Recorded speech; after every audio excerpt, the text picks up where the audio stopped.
Pai, do Filho e do Espírito Santo. Amém. O anjo do Senhor anunciou a Maria, ela concebeu do Espírito Santo. Ave Maria, cheia de graça, o Senhor é convosco. Bendita sois vós entre as mulheres, e bendito é o fruto do vosso ventre, Jesus. Santa Maria, Mãe de Deus, rogai por nós, pecadores, agora e na hora de nossa morte. Amém. Eis aqui a serva do Senhor, faça-se em mim segundo a vossa palavra. Ave Maria, cheia de graça, o Senhor é convosco. Bendita sois vós entre as mulheres, bendito é o fruto do vosso ventre, Jesus. Santa Maria, Mãe de Deus, rogai por nós, pecadores, agora e na hora de nossa morte. Amém. E o Verbo divino se fez carne e habitou entre nós. Ave Maria, cheia de graça, o Senhor é convosco. Bendita sois vós entre as mulheres, bendito é o fruto do vosso ventre, Jesus. Santa Maria, Mãe de Deus, rogai por nós, pecadores, agora e na hora de nossa morte. Amém. Rogai por nós, Santa Mãe de Deus, para que sejamos dignos das promessas de Cristo. Oremos, infundi, Senhor, em nossas almas a vossa graça, como vos pedimos, para que nós, que pela anunciação do anjo viemos a saber o mistério de vossa encarnação, paixão e morte de cruz, cheguemos um dia à glória eterna dos céus, pelo mesmo Cristo, Senhor nosso. Amém. Caríssimo irmão e irmã, hoje recordo, peço que rezem ao menos uma Ave Maria por mim, pela minha vida, para que possa ser sempre fiel à vontade do Senhor e vivê-la segundo a sua vontade. Hoje completo mais um ano de vida. Neste dia também a Igreja celebra alguns santos.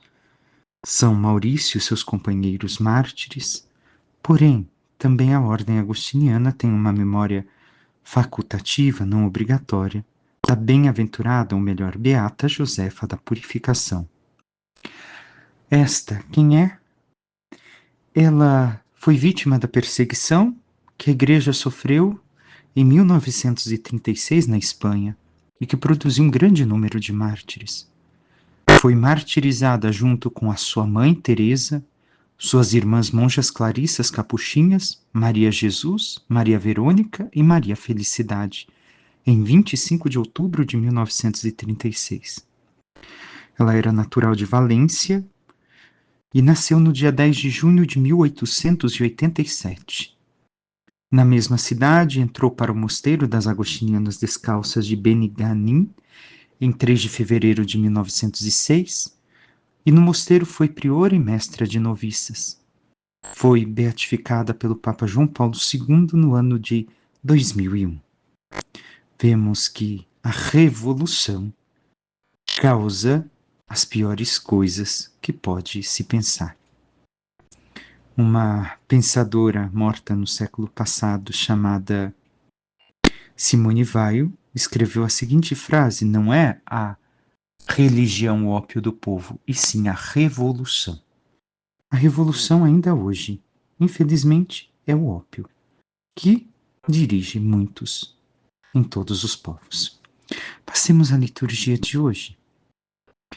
A primeira leitura do Antigo Testamento é tirada do livro de Esdras, capítulo 1, de 1 a 6. O que temos que ter em conta anteriormente ao fato que nos é descrito, e já entramos no fato que nos é descrito para compreendermos em nossa vida, é o retorno do exílio. E por que o povo de Israel sofreu este exílio? Recordemos, fora profetizado por Isaías. É um exílio causado pela rebelião do povo à vontade divina. Não quiseram viver à luz da palavra de Deus, à luz da vontade de Deus para suas vidas, e caíram então na idolatria. Abandonaram ao Senhor Deus de Israel para servir a outros deuses e não confiaram mais no Senhor, ao ponto de que, por causa da falta de confiança no Senhor, o rei é cegado, sua família é morta e todos são levados em exílio. 70 anos. Isso tudo é consequência, estes 70 anos, consequência desta rebelião contra a vontade de Deus. Deus o queria? Não.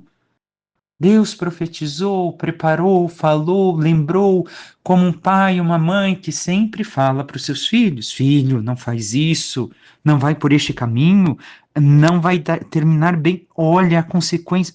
Ah, e o filho e a filha, o que fazem? Não se importam, Assim, Deus avisou todo o povo de Israel, e a consequência foi pela desobediência e andarem nos maus caminhos 70 anos de exílio. Porém, Deus é uma missão que nós escutamos ainda em São Paulo ontem, onde deveriam de rezar pela nação e pelo governante, ao qual estavam exilados. Por que Deus pede isso, Padre? Pelo simples fato de que o futuro deles dependeria também daquilo que acontecesse com aquela nação onde estavam. E por causa desta mesma oração feita durante anos e mais anos, por rezarem pelo governante, acontece o que lemos hoje. O governante é tocado pelo Espírito Santo e envia os israelitas a reconstruir o templo do Senhor na cidade de Israel, de Jerusalém. Escutemos. No primeiro ano do reinado de Ciro, rei da Pérsia, para que se cumprisse a palavra do Senhor pronunciada pela boca de Jeremias, o Senhor moveu o espírito de Ciro, rei da Pérsia, que mandou publicar em todo o seu reino de viva voz e por escrito a seguinte proclamação: Assim fala Ciro, rei da Pérsia: O Senhor, Deus do céu, me deu todos os reinos da terra e me encarregou de lhe construir um templo em Jerusalém, na terra de Judá. Quem tem dentre vós todos pertence ao seu povo, que o Senhor seu Deus esteja com ele, e que se ponha a caminho e suba a Jerusalém, e construa o templo do Senhor Deus de Israel, o Deus que está em Jerusalém. E a todos os sobreviventes, onde quer que residam as pessoas do lugar, proporcionem prata, ouro, bens e animais, além de donativos espontâneos para o templo de Deus que está em Jerusalém. Então se levantaram os chefes da família de Judá e de Benjamim, os sacerdotes e os levitas, todos aqueles que se sentiram inspirados por Deus para ir edificar o templo do Senhor que está em Jerusalém. E todos os seus vizinhos lhes trouxeram toda espécie de ajuda em prata, ouro, bens, animais e objetos preciosos, sem falar em todas as doações espontâneas. Parece que não tem um sentido para nós, mas já vimos algumas coisas que sim. Recordando que devemos de rezar pela nação e pelo governante, para que se prostre a vontade do Deus Altíssimo, para que de alguma forma se prostre a vontade do Espírito Santo para a vida dos filhos de Deus. Mas também vemos que quem volta para Jerusalém não são todos os judeus, mas um pequeno grupo. Este pequeno grupo que vai reconstruir o templo do Senhor é um grupo arrependido, humilhado, destruído, ferido, por causa daquilo que sofreram de consequência de seus erros distantes de Deus. E aqui há algo para a nossa vida. Recordemos, nós somos o templo onde habita Deus. E nós devemos de construir este templo, vivendo dignamente a palavra de Deus em nossas vidas. Mas assim temos feito, irmão e irmã. Realmente, humilhados, arrependidos, reconstruímos nossa vida segundo a vontade do Senhor Deus. Reconstruímos o templo de Deus com humildade, para que Ele possa realmente morar em nossos corações e possamos assim ser luz para todos que buscam a Deus, apresentando o amor de Deus em nossas vidas. Ou temos, meu irmão, minha irmã, nos silenciado? Temos sido como a maior parte que preferiu ficar naquele povo estrangeiro ao invés de reconstruir o templo do Senhor, ao invés de voltar o seu coração para o Senhor Deus? Recordemos, isso é contínuo nas nossas vidas. Até o dia de nossa morte, devemos de construir o templo do Senhor, começado pelo batismo. E o quanto temos esta disposição em realizar a missão que o Senhor nos confiou em nossas vidas. O Salmo nos diz: maravilhas fez conosco o Senhor. E realmente, maravilhas o Senhor fez em nós. E segue, quando o Senhor reconduziu nossos cativos, parecíamos sonhar. Encheu-se de sorriso nossa boca, nossos lábios de canções. Também nós nos sentimos com esta alegria de ver o Senhor reconduzir-nos da prisão do pecado, da prisão da morte, de sermos cativos pelo mundo para caminharmos na sua presença, no seu templo, na sua terra, na sua glória, assim alegres, cantando e vivendo aquilo que o Senhor nos propõe e nos ensina. Por fim, o Salmo, o Evangelho, que seguimos com São Lucas, e hoje nos diz: naquele tempo, disse Jesus à multidão, ninguém acende uma lâmpada para cobri-la, nem com uma vasilha, ou colocá-la debaixo da cama. Ao contrário, coloca-a no candeeiro, a fim de que todos os que entram vejam a luz. Com efeito, tudo que está escondido deve tornar-se manifesto, e tudo que está em segredo deverá tornar-se conhecido e claramente manifesto. Portanto, prestai atenção à maneira como vós ouvis, pois a quem tem alguma coisa será dado ainda mais, e aquele que não tem será tirado até mesmo o que ele pensa ter. Palavra da salvação, glória a vós, Senhor. O que o Senhor quer nos dizer com este evangelho tão curto? Primeira coisa, a lâmpada, mais do que ligarmos ao evangelho anterior, recordemos, luz simboliza a fé, o enxergar é a fé. Devemos de ter em conta que sem luz seríamos invisíveis a nós mesmos e aos outros. Na escuridão não enxergamos ninguém, e nem a nós mesmos, numa escuridão tremenda, em um lugar fechado. Fora, talvez com a luz das estrelas, possamos enxergar alguém, mas na escuridão total não conseguimos. Então devemos de ter claro que a luz de Deus, a luz da fé, por primeiro nos ilumina para que nós compreendamos quem nós somos. É um fato que parece claro e não é. Nós esquecemos. Nós achamos que nos conhecemos, que sabemos quem somos, e não é verdade, meu irmão, minha irmã. Quanto mais a luz de Deus, a luz da fé nos ilumina, mais nós nos conhecemos, mais sabemos quem somos, mais sabemos os projetos de Deus em nossas vidas. Mas o Senhor alerta, não deve de esta luz ser colocada debaixo de uma vasilha ou debaixo da cama, mas sim ser colocada no alto, a fim de que todos vejam a luz. Isto quer dizer o quê? Que não podemos esconder a nossa fé.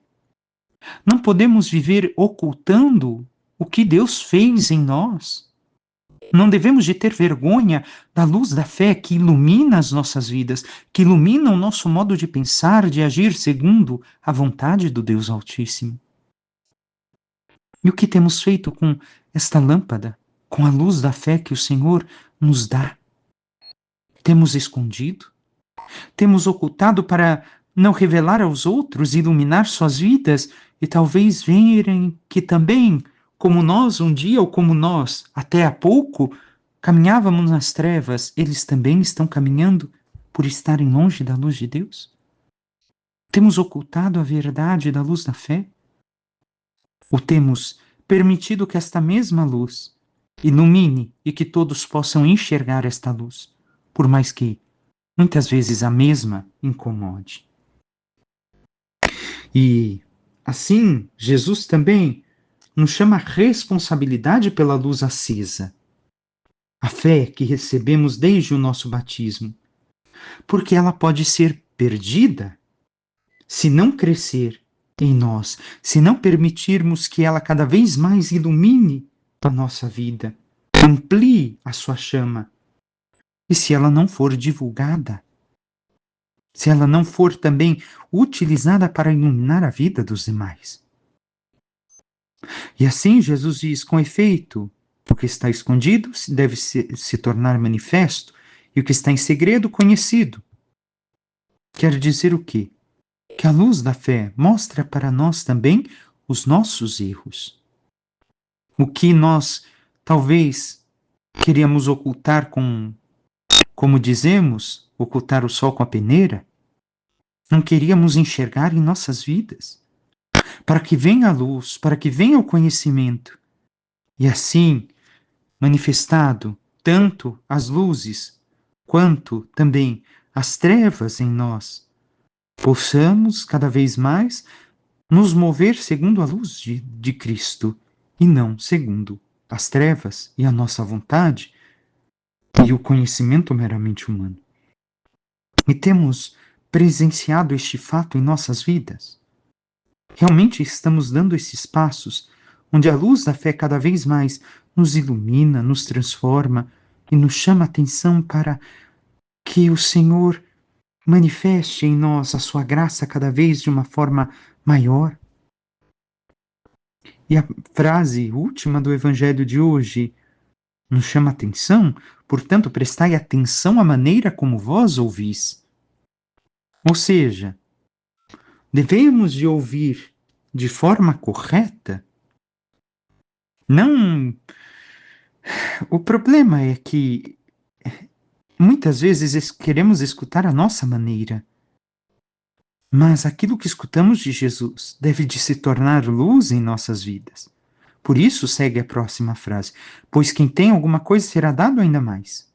E aquele que não tem será tirado até mesmo o que ele pensa ter. Ou seja, se eu escuto verdadeiramente, se eu ouço o que Jesus me ensina, o que a fé me transmite, o que os santos também falam, o que a igreja me ensina, se eu ouço e coloco em prática, ainda mais me será dado. Ainda aumentará em mim a luz da fé, a luz da graça, a presença divina. Se eu me deixo tocar e transformar por esta mesma palavra. Se eu realmente dou atenção àquilo que me é ensinado. Porque o problema é que muitas vezes não queremos dar atenção. Não queremos ouvir. Ouvimos sim, mas de modo que entre por um ouvido e saia pelo outro, porque não queremos ser incomodados, não queremos mudar a nossa vida, adequar à vontade do Senhor. Mas, se assim o fizermos, até mesmo aquele pouco que achávamos ter recebido do Senhor, nós perderemos. Por quê? Porque vai cair no esquecimento mais cedo ou mais tarde. É como quando estamos aprendendo algo novo. Se aquilo nos interessa, era o nosso sonho aprender, digamos, música, tocar piano, teclado, um violão, quanto mais temos interesse e prestamos atenção naquilo que devemos de aprender, mais dedicados somos, mais conquistamos com o conhecimento. Quanto menos damos atenção àquilo que nos é transmitido, ensinado, com o passar do tempo nós esquecemos. Como, por exemplo, uma criança que é obrigada a fazer algo que os pais lhe obrigam, mas que nunca deu interesse. Assim que tiver a oportunidade de abandonar aquilo, logo se esquece da maior parte do que aprendeu. Então o Senhor nos alerta. O que estamos fazendo daquilo que ouvimos? Estamos colocando atenção prática? Ou estamos deixando de lado? Não é tão importante assim. Tem outras coisas mais importantes na minha vida. E com isso, nós estamos perdendo aquilo que o Senhor nos deu, ao ponto de que cairemos nas trevas. E essas trevas nos levarão às trevas eternas? Peçamos à Santíssima Virgem Maria, nossa Mãe, que interceda por cada um de nós e nos ajude a sempre deixarmos que a luz de Cristo ilumine nossa vida. Traga à luz tudo aquilo que está presente em nós, tanto luzes quanto trevas, para que o que necessitamos mudar adequemos à vontade divina, nos conformemos à santidade, e assim, amando cada vez mais a vontade do Senhor e permitindo que sua luz nos ilumine e ilumine a todos à nossa volta, lhe sejamos fiéis para que um dia possamos merecer a luz da glória eterna. Louvado seja nosso Senhor Jesus Cristo, para que sempre seja louvado. Por intercessão da Santíssima Virgem Maria, de todos os santos e anjos de Deus, Desça sobre vós, vossas famílias, vosso trabalho e tudo que vos pertence, a bênção do Deus Todo-Poderoso, que é Pai, Filho e Espírito Santo. Amém. Um santo e abençoado dia a todos.